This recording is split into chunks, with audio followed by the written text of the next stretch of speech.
मी एकटाच गावाला राहतो असं म्हणून गावाला तर गेला, पण गेल्या दिवशीच तो रडायला लागणार हे माहीत होतं, त्यामुळे लगेचच आम्ही पाठीमागून गेलो होतो आणि तो संध्याकाळचा रडायला लागलाच. आणि देवराजचं तर काय, आत्या 3-4 आहेत, त्या सगळ्या मामाच्या घराच्या शेजारीच आहेत, त्यामुळे इथे सगळे वहिनी दाजी सगळे खेळायला असतात, त्यामुळे त्याला पण तिथे करमून जात होतं. पण रात्रीचं काही तो राहत नव्हता, दिवसभर खेळायचा. दाजी वहिनी येणार नाही म्हटल्यावर म्हणला मी पण नाही येणार. मग काय, येताना वहिनीला दाजीला घेऊन आलो होतो सोबत.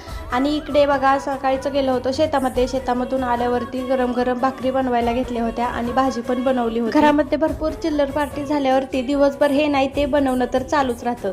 आणि इकडे भाकरी वगैरे बनवून झाल्यावरती लगेच मी झाडू मारून घेतला होता, कारण खाली थोडं जरी सांडलेलं असलं तरी सुद्धा लगेचच मुंग्या गोळा होतात आणि मुंग्यांना आमंत्रण मिळाल्यासारखंच होतं हे सांडलेलं असल्यावर. त्यानंतर इकडे आपल्या झाडाचा बदाम आंबा हा आहे, तो आंबा पिकेल की नाही हे माहीत नव्हतं, कारण त्याला पाड लागल्यासारखं वाटत नव्हतं, पण तोडून आणून गव्हामध्ये घालून ठेवला होता. तो पांढरा दिसायला, पण खायला खरंच खूप गोड लागला. आणि गावावरून आणलेला वाणावळा व्यवस्थित ठेवून दिला. चलो तर बाय, भेटूयात उद्याच्या ब्लॉगमध्ये.